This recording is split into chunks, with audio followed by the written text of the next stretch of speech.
bumili pala ako ng bagong gripo para dito. Tapos ito yung CR guys. CR.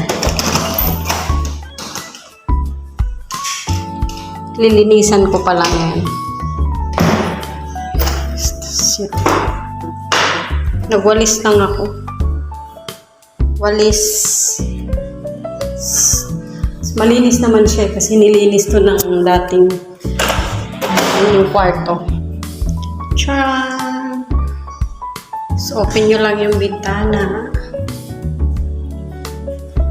Hindi maano to dito sa araw kasi maliwanag siya kahit hindi na kailangan ng ilaw.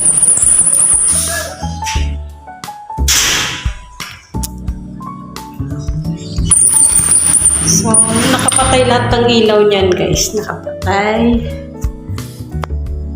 Pero maliwanag siya kasi yung CR saka yung kusina. Ayan, maliwanag siya. So, matipid siya sa ilaw. Huwag lang paganahin yung aircon kasi grabe talaga pag init naka-anong aircon. Sobrang lakas ng ikot sa kuryente lalo na sa panahon ngayon. Nako, doble, triple. So, may breaker na siya. Ito naman yung sa labas.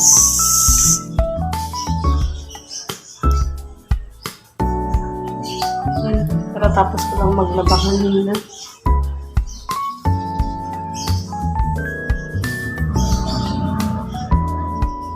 So, paayos muna natin yung gripo.